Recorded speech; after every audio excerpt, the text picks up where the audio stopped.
You know, they say there's an artist in everyone. Earlier this year, I got to spend some time with an artist who's been a divine inspiration my whole life.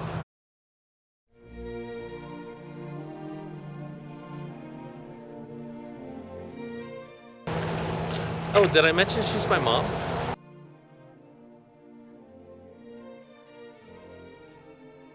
Tole is a French word meaning lacquered or enameled metalware. It arrived in America in the 17th century with German, Swiss, and French settlers. Also referred to as decorative painting, it has flourished from its original use on tin and pewter to modern times and expanded to metal, wood, or just about any surface, such as furniture and as a mural treatment, mostly floral, but has become even more popular as a faux finishing technique. I'm the luckiest guy in the world to be able to share this next story. This is the house I grew up in, and I have to admit, my mom really is a rock star. And growing up here, we were always encouraged to be creative. Before we get started, let's backtrack to the 1930s. Marley May Sunday was born in a farming community in eastern South Dakota. She was raised on a farm and lived a life of strong faith and morals. Once she graduated from high school, she wanted to follow her aspirations, to be either a dress designer or airline stewardess.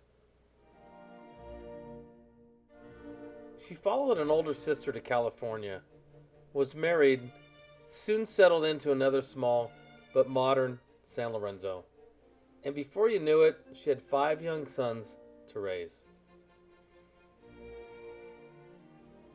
She always liked to draw, but never got the chance to pursue it.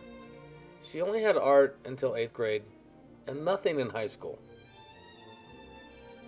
In her late 30s, she discovered Tole painting, and found that Tole painting is a method painting, which was easily taught through learning techniques and using other people's patterns.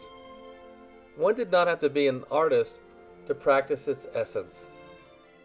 She began by using other artists' patterns, and eventually evolved into creating her own patterns, as many Tole painters do. She has been painting for more than 40 years and teaching for 36 years, including 14 at the San Lorenzo Adult School. She still paints more than any artist I know, even with the time she spends with her husband and being an integral part of a local food bank. This is the food that comes from the barrels that they put in the stores before Christmas and Thanksgiving, and then they box them up, but we usually get it after Christmas because they don't get it. So, now that we've caught up with her, let's hear in her own words about life as a decorative painter. Some of the paints will come in your hobby shops. They'll come in the bottles like this. They're a liquid.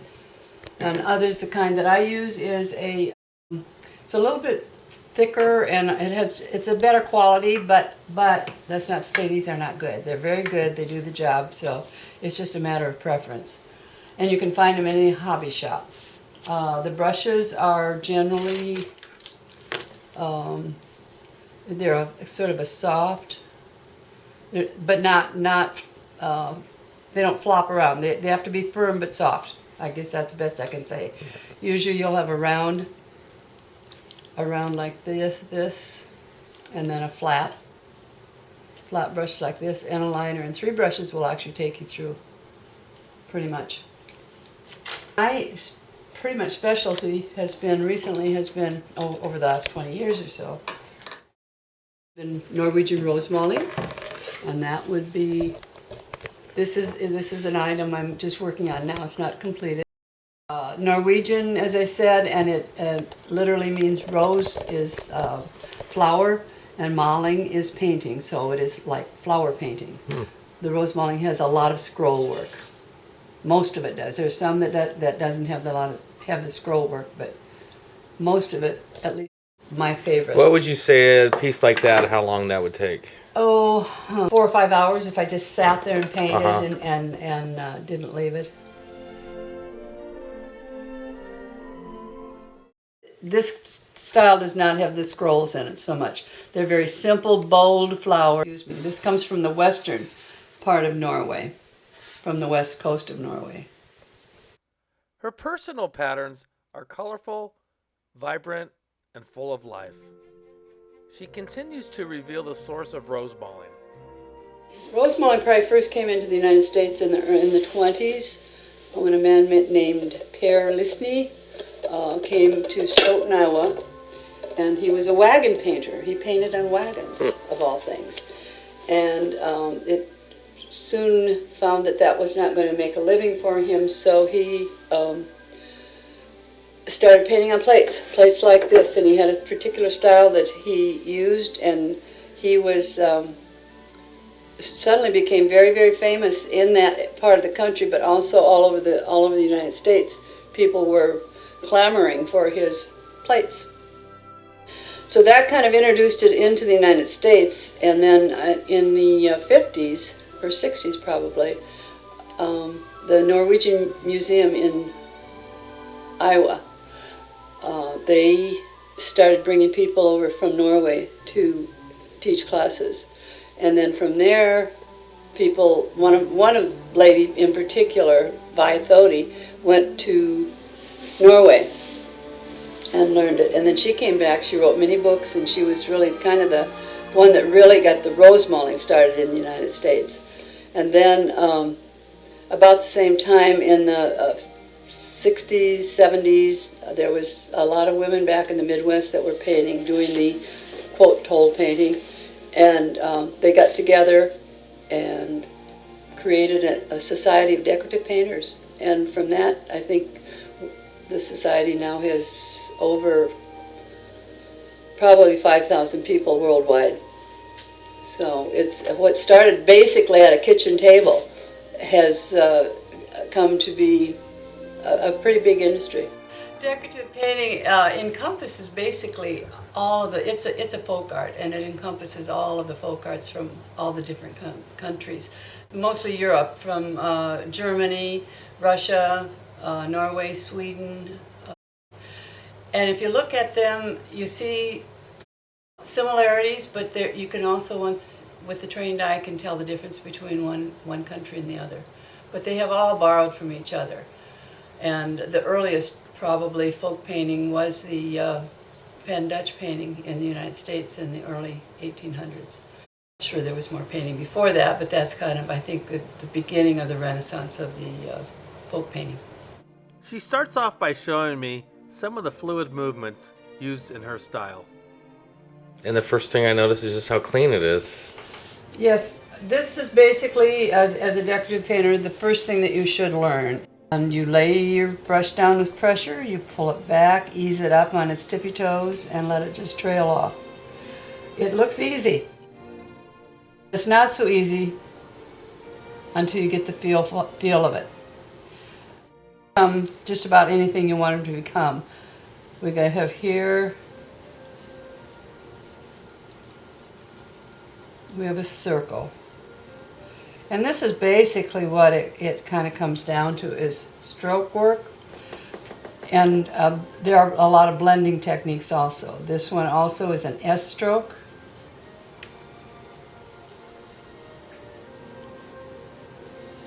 And you suddenly have a tulip.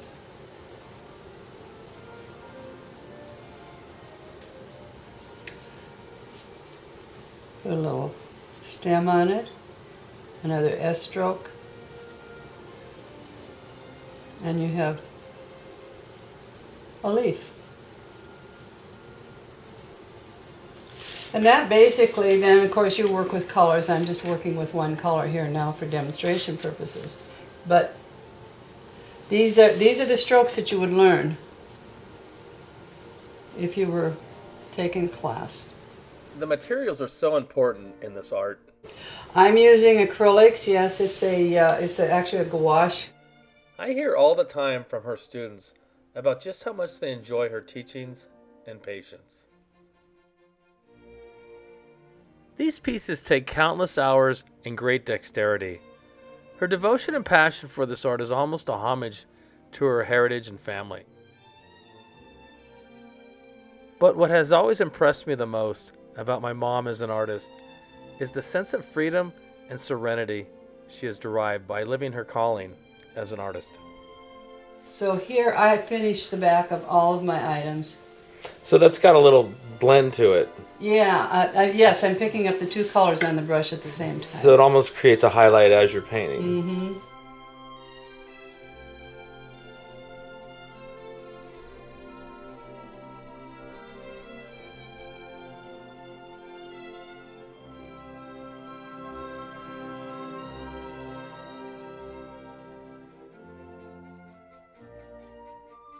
So it just seems so quick and clean.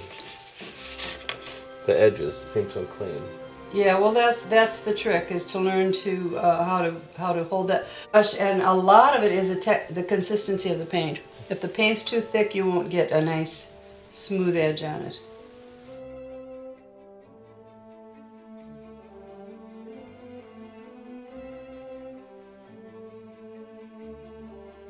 Decorative painters do rely on other people to draw their patterns from them. There are thousands of books out there to draw from, or to get the patterns from.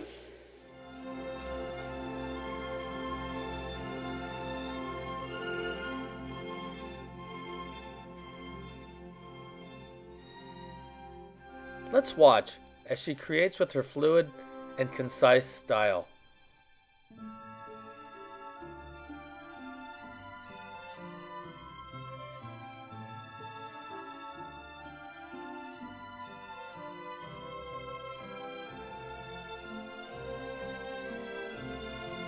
She talks about her role as a teacher.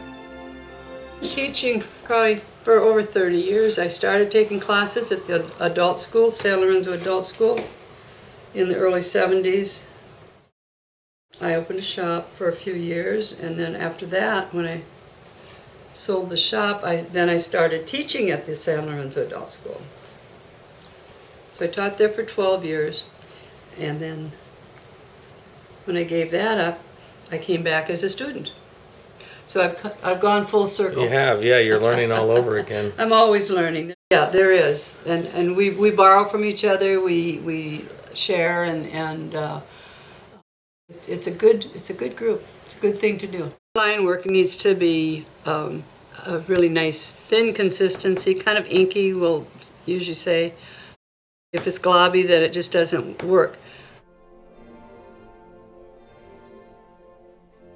And we use a thick, thin pressure stroke so that that helps to make the brush move.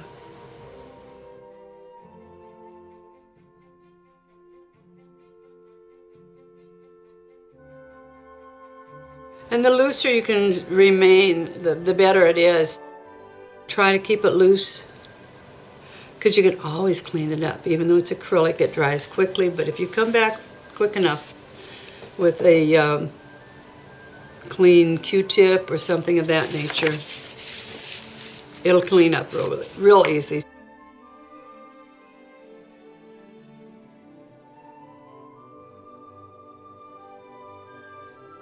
Thanks for taking the time to learn about decorative painting and getting to know my mom.